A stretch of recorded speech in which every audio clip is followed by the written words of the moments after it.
Terus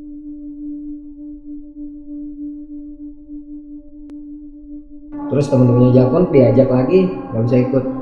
Ya udah, karena memang nggak ada yang bisa ikut, akhirnya temen-temennya Jakun ikut di Jogja, gue sama Jakun sama almarhum melanjutkan perjalanan ke Selo.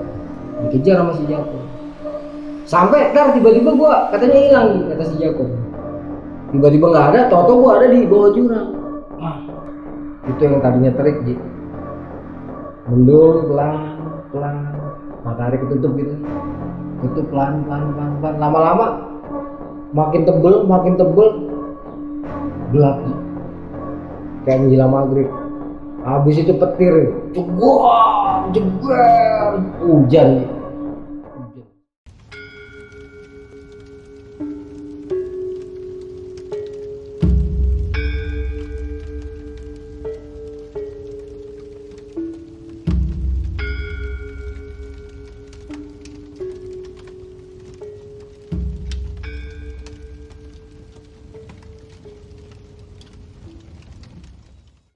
Assalamualaikum warahmatullahi wabarakatuh. Balik lagi di channel Bunga Kantil, masih bareng gua Puji.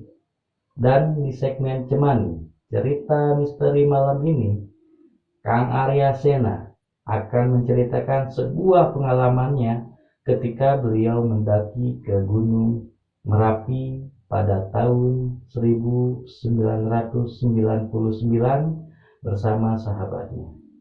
Penasaran dengan cerita dari Kang Arya Sena?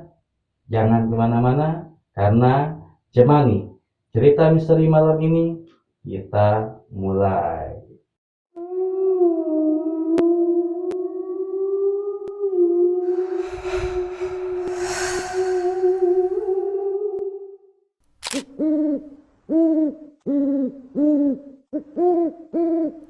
Halo sobat-sobat Bunga Kantil, jumpa lagi dengan gua Arya Sena.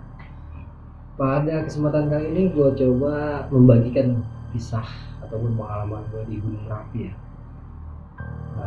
Sekitaran 99 atau 2000 ya. Sebab waktu itu gua pernah cerita, gua ngomongnya di era 2000-an ya. Malah agak sini, tapi setelah gua cek ada rekaman obrolan gua masih Jakun, ternyata antara 99 sampai 2000-an. Jadi ini kita naik lewat Selo. Awalnya tuh sebenarnya nggak sengaja, sama sekali nggak sengaja.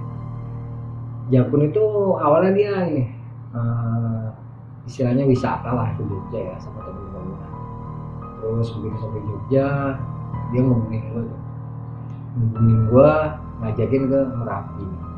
Pada waktu itu seingat gue ya, dari rekaman obrolan gue waktu masih Jakun juga masih ada, gue nggak punya duit tuh waktu itu, lagi nggak megang uang.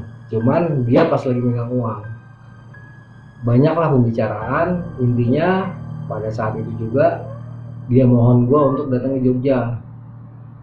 Terus kita naik Merapi, dan pada saat itu juga gue inget banget dia tuh transfer uang ya ke rekening bank, ke rekening bokap gue kalau nggak salah ya.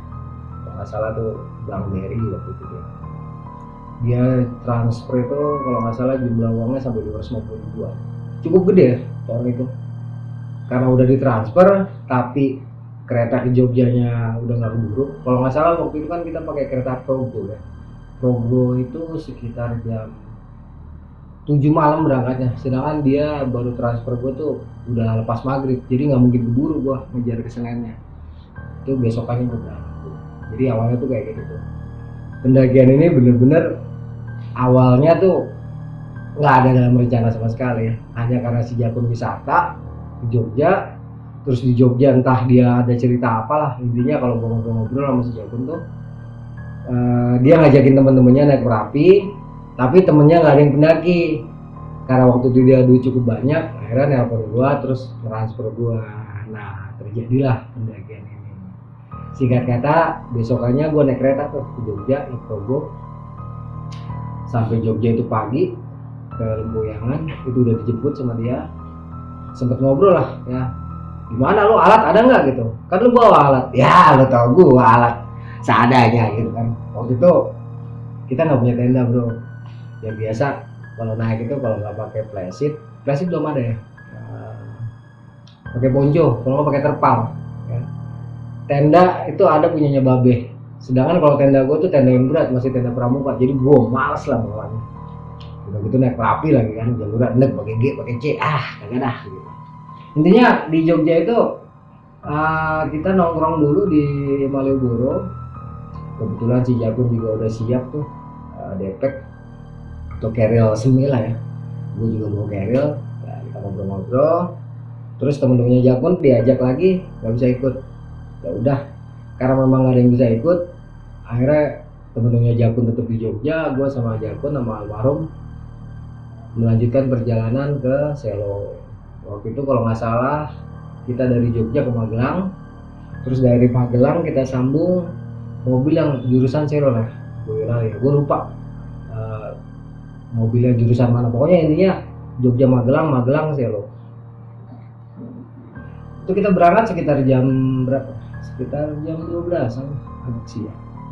Jadi sampai Selo itu menjelang sore. Kita naik mobil tuh sekitar 3-4 jam lah. Ingat-ingat lupa gua di jalan itu. Sampai Selo, di Gapuranya itu kita jalan kaki ke basecamp Barameru. Nah dulu basecamp Barameru masih, ya dibilang basecamp bukan kali ya. Masih anak kadarnya banget ya, cuman sekedar datang izin itu bayarnya pun seikhlas ya, nggak ada ini, nggak ada apa namanya, tiket masuk berapa tuh nggak, bayar seikhlas aja. Dan gue inget banget di situ masih banyak kandang sapi. Karena udah malam akhirnya kita nginep dulu tuh di base camp. Sempet lah ngobrol-ngobrol, terus kita sempet main juga ke Gardu Pandang. Dulu Gardu Pandangnya masih belum bagus ya, masih ala kadarnya lah. Gardu Pandang di Selo itu masih belum sebagus sekarang. Bukan Gardu Pandang malah kalau gue bilang ya, cuma sekedar apa sih, tempat buat menyaksikan pemandangan aja lah. Ada beberapa warung di situ, 1 atau 2 lah. Intinya belum dikelola seperti sekarang. Itu malam nggak tahu sampai jam berapa kita tidur, karena besok pagi planningnya kita tektok.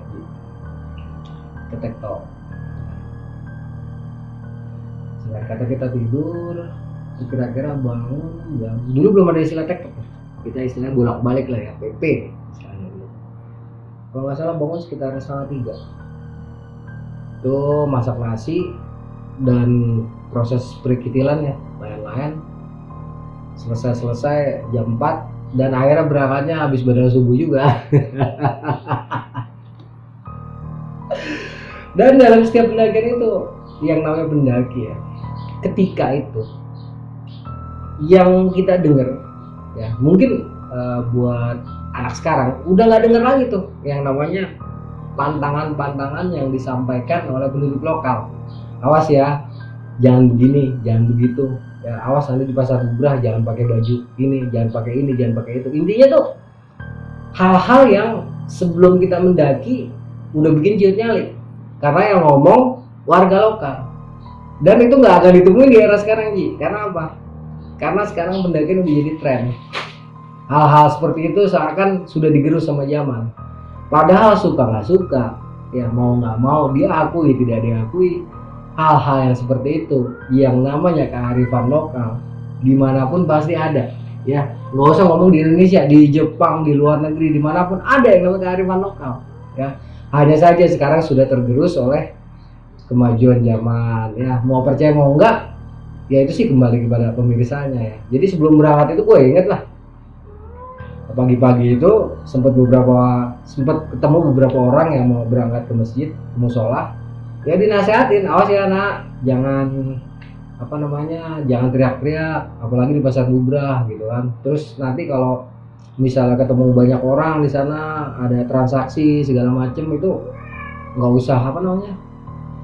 usah dibeli gitu kan. Intinya kalau kita naik ya di era 90-an sampai era 2000-an awal, di mana pendakian gunung itu belum seperti sekarang, itu yang kita dengar hal-hal seperti ini ya, hal-hal yang berbau kearifan lokal. Makanya gue kadang-kadang suka miris sama anak sekarang, halu segala macam ya. Nah, elunya aja kagak hidup di zaman itu gitu kan. Jadi gitu, di era kita tuh di era 90-an awal. Ya, buat yang bukan generasi 90 mungkin nggak begitu paham ya. Juga mungkin buat teman-teman juga mungkin ada yang bilang, ah gue seumur umur naik gunung nggak pernah ketemu gituan. Ya tiap orang beda-beda kali gitu ya. Sensenya beda-beda ya. Ada yang sensenya tajam, ada yang sensenya biasa aja, ada yang sama sekali sedikit lah. Soalnya kalau nggak punya tuh nggak mungkin. Gitu. Dan satu hal yang paling penting dalam setiap pendakian itu, ya gunung itu nggak mau tahu siapa kita tuh harus siap ya, mau kita expert mau kita newbie, gunung nggak mau tahu ya. Pada saat itu kesiapan kita di Gedornya jauh lebih awal ya, karena di awal-awal kita udah dikasih cerita-cerita yang cukup mendebarkan. Masalah ngerasain atau nggak ngerasain ya itu kembali kepada pribadi. Singkat kata, sambil jalan tuh dari New Selo ya, dari pos Barameru itu ke New Selo mungkin ada sekitar 15 menitan kali ya. Nanti kita ketemu jalanan berbatu tuh makadam, kita ambil jalannya sebelah kiri, nanti kita ketemu jalanan tanah ya, tanah agak padat gitu, campur-campur ya, sesekali ada batunya. Terus sebelah kanan tuh ada ladang penduduk. Itu masih pagi banget ya, masih sekitar jam 5-an kali kurang lebih. Aman-aman aja, nggak pernah lah di benak kita itu dalam melakukan pendakian berpikir wah di sini ada Mbah Petruk, ada Mbah Gareng, ada Mbah Semar. Nggak ada urusan yang namanya pendaki itu ya. Andai kita ngalamin ya alhamdulillah, nggak ngalamin juga ya alhamdulillah. Dari sekarang pos New Selo yang dikenal sebagai New Selo sampai ke pos 1 tuh jalanan masih standar Ji. Masih dibilang landai juga enggak, dibilang terjal juga enggak ya. Yang jelas dia rutenya masih tanah keras, ya tanah merah sedikit, campur batu-batu lah. Sampai nanti kita ke pos 1 itu sekitar 50 menitan. Aman-aman aja tuh, yang gue inget, gue sama Japun almarhum, ya ngobrol-ngobrol, cuman nggak tahu yang ngobrolin apa. Ya gue sendiri waktu almarhum masih ada ngobrol-ngobrol, paling ngobrolin cewek ya, beda ya. Kalau nggak salah sampai pos 1 itu sekitar jam 6 Ji, atau setengah 6 lah ya. Kurang lebihnya antara setengah 6 atau jam 6 lah ya. Kita sempat istirahat di pos 1 ini, terus sebat biasa lanjut lagi perjalanan. Dari pos 1 ke pos 2 dia medannya variasi, tanah, batu, terus udah sedikit curam ya. Itu dia waktu itu banyak kontinus, yang nggak tahu sekarang nih, gue udah lama nggak Merapi lewat Selo, karena gue lewat Selo terakhir 2010. Jalan gue sama Jakun sampai kira-kira jam 7 atau setengah 7, di mana matahari udah mulai terik, kita ketemu pos 2 Ji. Ya, di sini nanti ada pertigaan Ji, pertigaan jalur ke kiri turun sama jalan yang lurus mapras Punggungan. Gue sempat istirahat di sini, biasa sebat sudah gitu. Nah lama kira-kira udah sebat, jalan lagi nih Ji. Gue nggak ngerasa ada yang aneh sama sekali sama Jakun pada waktu itu. Nah gue jalan, di belakang gue Jakun, udah jalan gue santai. Ini jalan udah parah banget, sampai nanti kita ketemu pertigaan yang tadi gue bilang jalur pecahan itu. Nah jadi kita tuh naik parah aja, tanjakan terjal parah, ada mungkin sekitar sejam lebih kurangnya. Nanti kita ketemu batu gede, pohon-pohon pinus, datar, ketemu pertigaan. Nah di sini gue agak ini Ji, agak kok si Jakun dari tadi kalau gue ajak ngomong cuma senyum-senyum aja gitu, agak sewot gue. Terus gue nengok ke belakang, dia posisinya agak jauh tuh, kira-kira jarak 10 meteran kali ya. Lu ngapa sih jauh-jauhan mulu? Taruh kata lebih kurangnya gitu lah. Ini gue di sini konversasinya gue inget gitu. Lu ngapa sih lu jauh-jauhan mulu gitu? Nggak nyaut dia. Jadi apa senyum ngeliatin gue. Bocah kenapa ya? Sini lu nih pertigaan, habis ini sejam lagi kita ke Pasar Bubrah. Kira-kira ngomong kayak gitu lah ya. Dia diem aja tuh, masih di posisi itu tuh. Karena gue sebel, akhirnya gue duduk Ji. Gue duduk, bodo amat lah. Dia juga kan bukan anak kemarin sore daki gunung gitu kan, udah sering lah. Duduk di pertigaan tuh di batu santai. Nggak lama gue dengar suara ini di bawah, di jalur yang ketemu pertigaan itu. Gue dengar ada suara si Jakun, tos, wah lu rese lu ninggal gue gitu. Gue bilang di hati gue ya, Kok kayak ada suaranya Jakun. Cuma waktu itu kan gue mikir Jakun kan di belakang gue gitu kan, jadi gue diemin aja. Ini bocah ngapa sih gitu kan. Itu diem tuh Ji, nggak lama kedengeran lagi suara si Jakun, jeda 5 menit lah. Itu kedengeran si Jakun teriak, tos wah lu bener-bener lu anjing lu, kata dia kayak gitu kan. Rasa lu dengerin gue, sini lu, kata dia. Sebentar gitu kan. Dalam hati gue, bocah kenapa sih? Penasaran gue Ji, gue diri, gue nengok. Tapi gue nggak ada gitu kan. Gue ke belakang nih, ke arah yang gue bilang tadi, tanjak parah, terus kan ada batu, terus datar. Gue ke situ tuh, gue tengok loh, si Jakun nggak ada. Gue panggil nih, Kun, lu kemana? Gue bilang gitu, lu boker. Nggak ada jawaban tuh. Justru jawaban dari bawah. Tos, lu di mana gitu kan? Gue di atas, lu di mana gitu kan? Dia belum di situ, dia tungguin gue. Nggak lama, nongol si Jakun di gue. Lah, kok lu nongol dari sini Kun? Ribut tuh gue berdua kan. Adu bacot sempat. Adu bacot gue sama dia. Gue lupa dah adu bacotnya apa yang jelas. Karena saat itu kita masih muda-muda dan sama-sama berani ya. Adu bacot, nyaris ribut. Akhirnya udah tenang dulu. Akhirnya kita duduk tuh Ji, di batu Ji. Coba jelasin tak dulu. Gue juga ini kayaknya ada yang janggal nih, gue bilang kayak gitu kan. Kita langsung ngomongin di situ Ji. Nggak di mana-mana, langsung ngomong ini kayaknya ada yang janggal nih, gue bilang. Si Jakun langsung bilang, lu dulu deh cerita. Ini soalnya Kun, lu tadi tuh ada di belakang gua. Si Jakun agak kaget ya. Lu di depan gua, terus bener, lu kan di belakang gua. Terus gimana ceritanya lu bisa lewat pecahan jalur yang sebelah kiri? Oke, baru nih dia gini tos. Tadi kan kita ngerokok nih. Kita istirahat di bawah kan, kata dia. Nah, itu gue ngelihat lu belok ke kiri. Gue kagak ke kiri Kun, gue ke atas. Gue ngelihat lu ke kiri, kata dia. Lu diem dulu, kata dia. Kira-kira gitu ya, lu diem dulu. Ini gue percakapan ada rekamannya, nanti gue kasih ya kalau sempet. Boleh bang. Nah, ntar gue kasih rekaman pembicaraan gue sama dia nih. Jadi dia ngotot gue ke kiri, sedangkan gue lurus Ji, ke atas. Gue bilang, gue ke atas Kun, lu dengerin dulu, kata dia. Lu dengerin dulu. Nah ini ketemu nih, kata dia gitu kan. Jadi lu ke kiri, lu jalan cepet banget tos. Nah yang pernah ke Merapi kan lu lewat sini.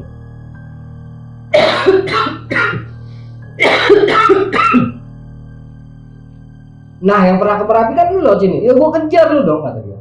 Gue kejar, gue diemin tuh, gue dengerin dulu. Gue kejar, lu nunggu tuh. Pas udah jalur mulai naik ke atas, kata dia, lu nunggu. Nah begitu gua ngikutin lu jalan cepet, dikejar sama si Jakun. Sampai ntar tiba-tiba gua katanya hilang, kata si Jakun. Tiba-tiba nggak ada, toto gua ada di bawah jurang. Dipanggil gua, si Jakun dipanggil. Kun, sini, gua di bawah. Gitu. Jadi kebalik gitu. Kebalik. Jadi si Jakun kesel dong sama gua ya. Ngapain lu turun ke lembah gitu? Itu kan lembah terjal, gimana cara turunnya? Sini yang bener. Waktu itu si Jakun udah feeling, wah nggak bener nih si Antos nih, gitu kan. Wah nggak beres nih. Ini Antos apa bukan? Iya. Gitu kan. Kok dia ngajak gua turun ke jurang gitu, sedangkan untuk turun ke lembah itu Susah. Nggak ada jalur sih, susah. Akhirnya si Jakun kesel kan.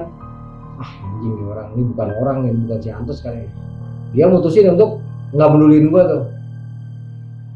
Dia jalan terus. Nah pas kira-kira setengah jam mau ketemu pertigaan yang kita ketemu gini Ji, yang gue bilang tadi jalan lurus sama jalan belok kiri, nggak tahu sekarang masih kayak gitu apa nggak jalannya. Itu dia ngeliat gua lagi.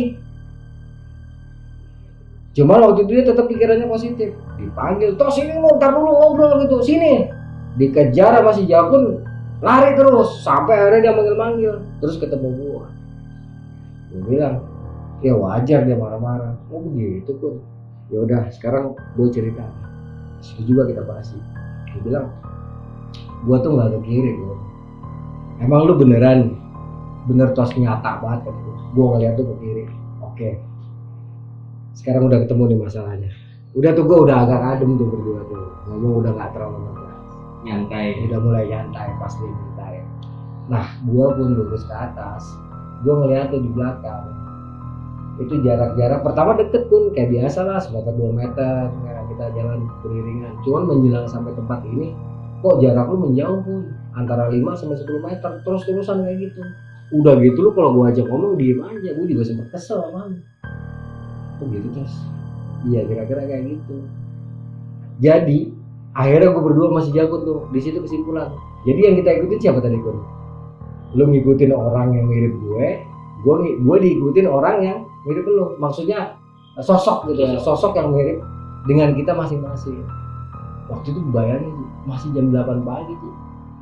Masih pagi banget ya. Antara jam 8 jam 9. Gue ngobrol-ngobrol lagi di sini ya udah terus kita habis ini jangan mencar-mencarnya gitu kan.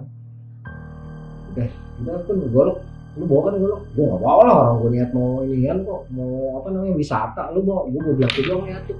Udah lu pegang lah belati. Lu kan di belakang gue bilang itu. Udah tuh Ji biasa lah. Gue selalu bawa garam rosok dulu Ji. Itu garam gue campurin sama tanah. Gue isi sama selawat lah ya. Lagi-lagi harus gue terangin, ini bukan masalah garam atau tanahnya, bukan masalah bacaannya atau ilmunya, bukan. Di sini cuman kalau kita mau nulis butuh apa sih? Pulpen sama kertas. Betul. Jadilah tulisan sama. Ini gue butuh sesuatu untuk menghadapi sesuatu yang mungkin kata orang nonsen, halu segala macam ya. Tapi ini adalah faktanya. Itu hanya untuk mencegah ya ada duplikasi seperti ini lagi. Akhirnya si Jakun gua suruh naburin itu tuh di tangannya. Apa namanya, bukan naburin, gosok ya, gosok ya tangan, di badan seperlunya supaya tidak ada duplikasi lagi. Akhirnya kita putusin untuk melanjutkan perjalanan. Walaupun kita ngalamin kejadian kayak gitu, nggak ada sejarahnya yang namanya pendaki takut sama setan. Karena setan yang bahaya itu bukan setan yang kayak tadi kita lihat sih, bukan. Tapi setan yang hidup dalam hati sama di pikiran kita. Itulah setan yang paling mengerikan, yang akhirnya menciptakan setan-setan yang jauh lebih menyeramkan daripada setan yang ada di Pohon Jengkol, setan yang ada di Merapi. Itu setan-setan yang begitu tuh yang paling ngeri ya. Karena setan-setan yang kayak gini modusnya banyak, canggih gitu. Udah gitu nggak bisa dibilangin ya. Kalau setan-setan yang di gunung mah dibacain selawat lari gitu. Kalau ini mah kagak, makin nyolot. Akhirnya kita mantapkan hati Ji, kita lanjutkan lagi perjalanan. Terus tuh dari 2 ke 3 atau Pasar Bubrah, itu jangan tanya. Jalurnya udah full batu ya, batu-batu hitam ya. Batu-batu hitam, wadas, batu-batu kali yang keras-keras gitu. Pokoknya itu perpaduan jalurnya itu aja. Setengah jam ke depan tuh masih ada pohon-pohonan, sampai menjelang Pasar Bubrah kira-kira setengah jam kemudian itu blas sudah kebuka. Ya udah nggak ada lagi pohon-pohonan, udah nggak ada lagi vegetasi. 1-2 lah vegetasi ya. Sampai Pasar Bubrah, blas vegetasi nggak ada. Pada waktu itu gue ingat waktu di base camp Barameru ya, yang sekarang namanya base camp Barameru, itu nggak ada pendaki, jadi cuma gue doang berdua. Dan ada informasi yang gue dapatkan itu nggak ada pendaki selain kita. Tapi kan waktu itu kita berpikir naiknya siang ya, jadi nggak ada masalah lah. Juga kejadian yang tadi no problem lah buat kita, karena dari dulu prinsip gue nggak ada sejarahnya anak gunung takut sama setan ya.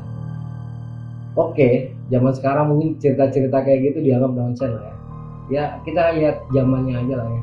Kita lihat zamannya dimana pada waktu itu eranya tidak seperti sekarang ya. Bener-bener gunung tuh masih sepi. Ya mungkin ada rekan-rekan yang seumuran gua umur 48 ya. Berarti tahun 90-an udah aktif naik gunung, dia emang nggak pernah ketemu apa-apa, ya itu bagian lu. Alhamdulillah lu nggak pernah ketemu apa-apa. Bagi yang sering ketemu kayak gue juga alhamdulillah Ci, karena jadi banyak cerita. Ya kebetulan juga gue naik gunung sering, karena kan gue guide, jadi wajar lah gue kaya sama pengalaman ya, alhamdulillah. Nah di Pasar Bubrah nih Ci, sepi sunyi Ci. Cuaca pada waktu itu terang Ci, bagus, enak, wah.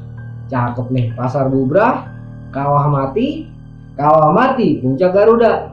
Pasar Bubrah, Kawah Mati paling top sejam. Kawah Mati sampai ke Puncak Garuda 15 menit. Cuaca cerah. Waktu itu sekitar jam 10-an. sikat.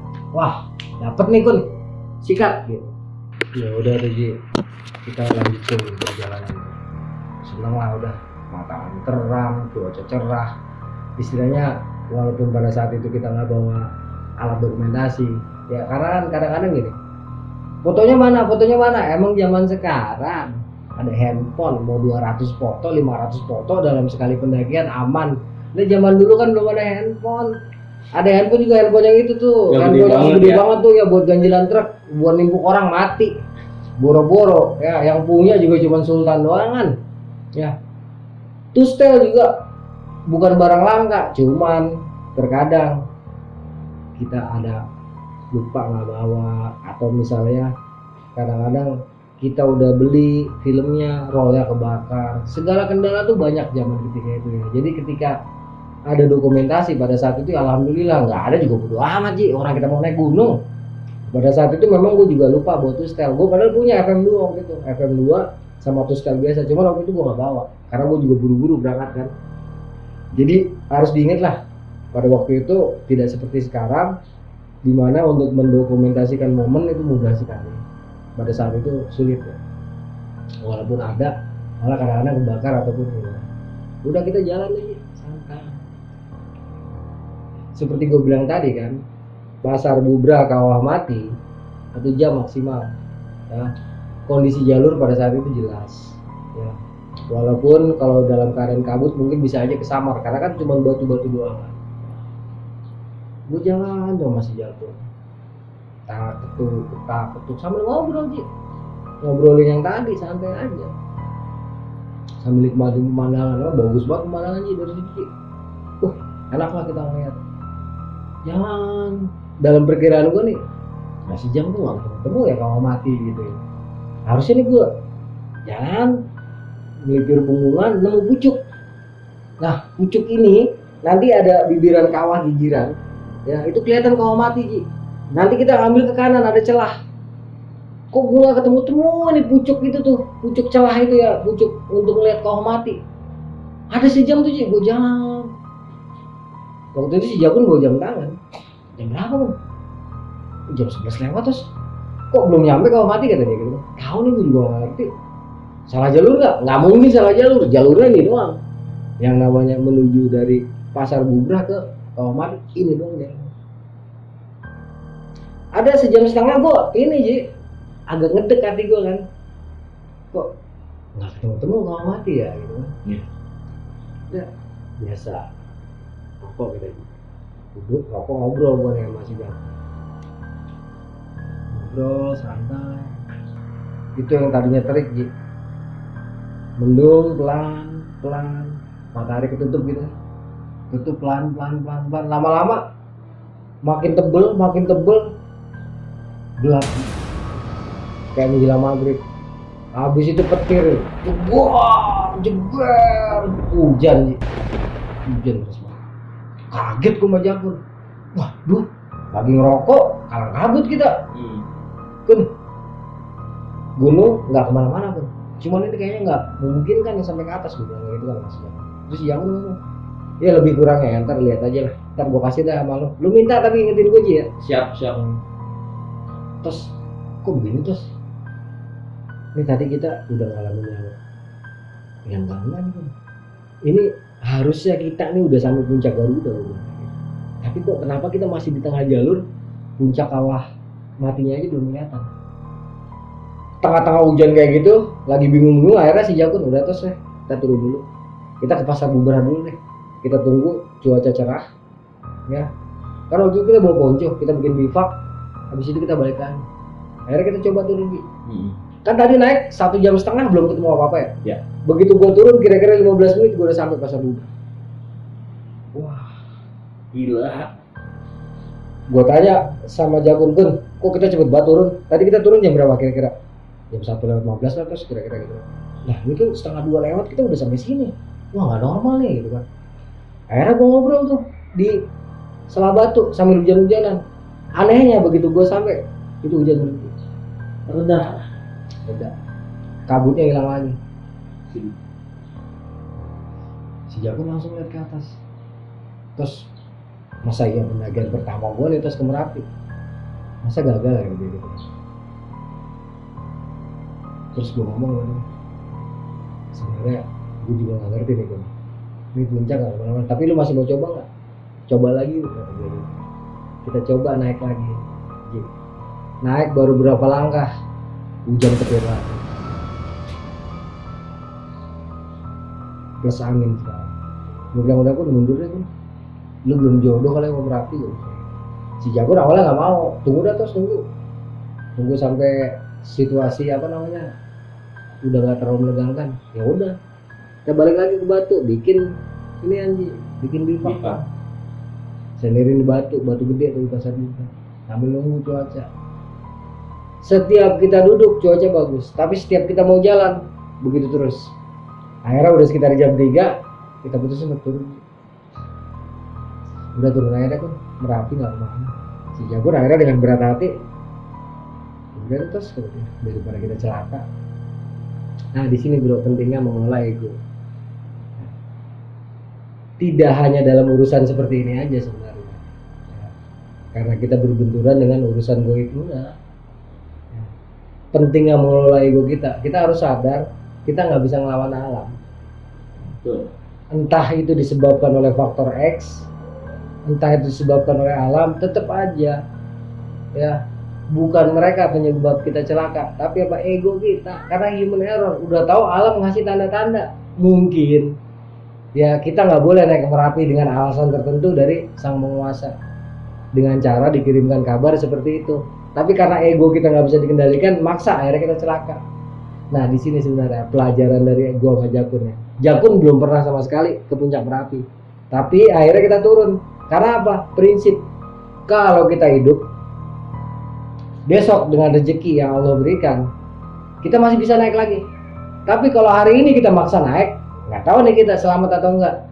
Kalau kita misalnya celaka sampai meninggal, kita cuma jadi cerita lu nih sekarang. Dulu ada anak Jakarta mati 2 di Merapi, kita nggak bisa lagi kemana-mana kan.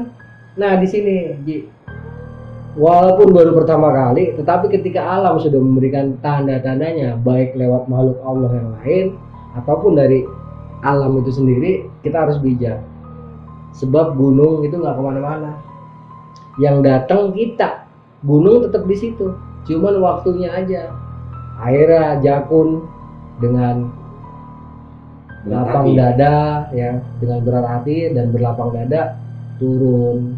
Kita nggak lanjut lagi pendakian karena kita prinsip gitu, kita masih bisa balik besok, entah kapan waktunya. Yang jelas ketika Allah kehendaki kita balik lagi ke Merapi, kita pasti bisa balik ke Merapi.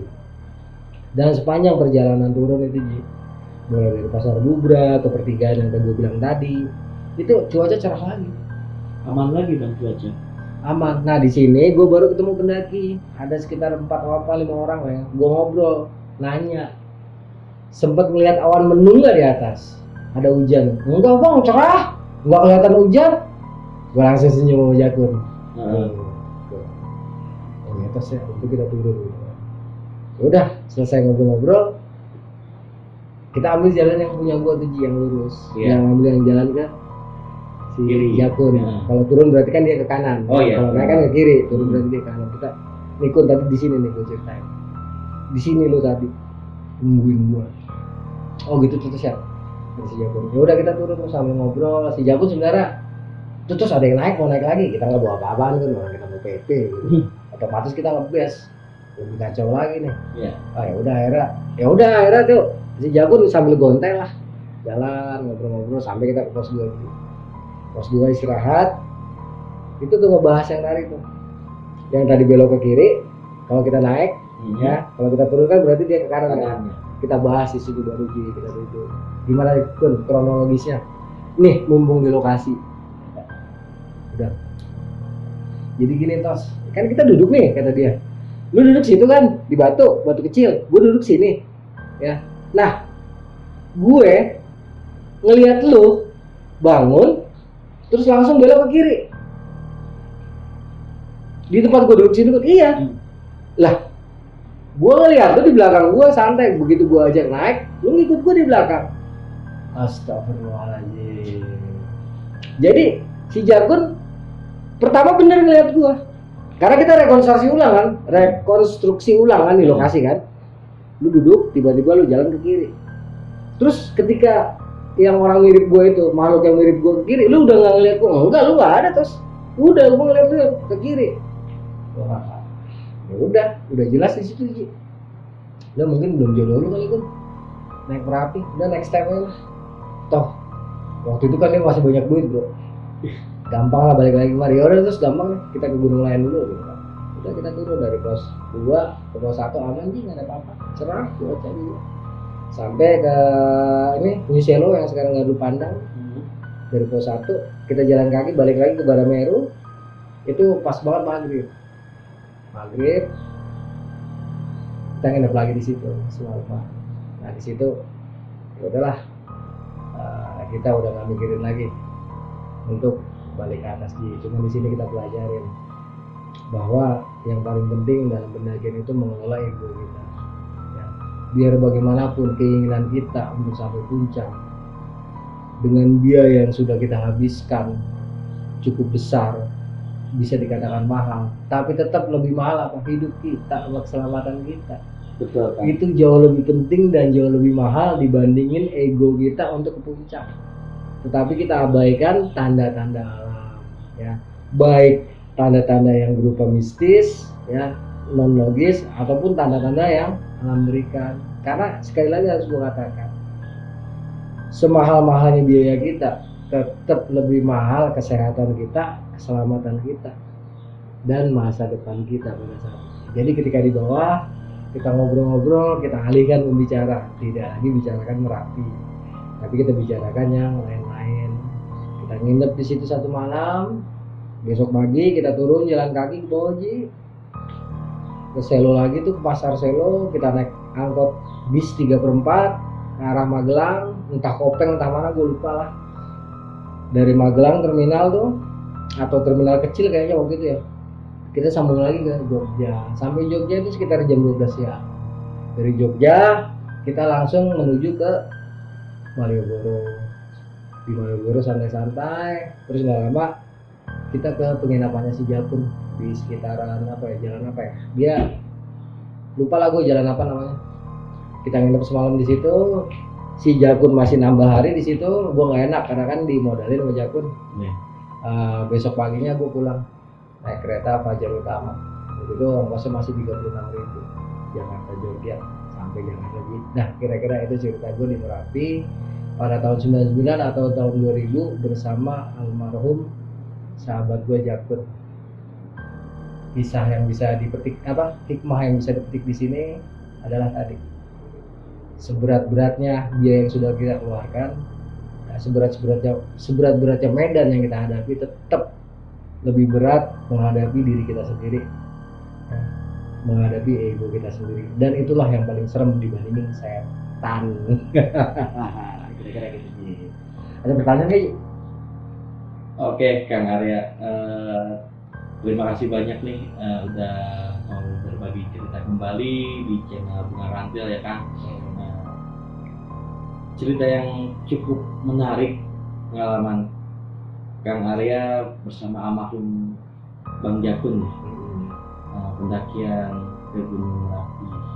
Namun gagal ya Bang ya, disebabkan alam ya, tidak kalau dibilang tidak merestui. Alam tidak merestui. Ya. Kalau gue sih pribadi tidak banyak pertanyaan Kang. Cukup. Terima kasih banyak atas waktunya Bang Arya udah mau berbagi cerita di Bunga Rantil. Ya mudah-mudahan untuk almarhum Bang Jakun Husnul Khotimah diampuni segala dosa-dosanya, ditempatkan di sisi Allah Subhanahu wa Ta'ala. Mungkin Kang Arya sebelum saya tutup video kali ini ada pesan-pesan ya buat teman-teman khususnya para pendaki. Jadi pesannya gini ya, yang namanya gunung itu nggak kenal namanya newbie ataupun expert.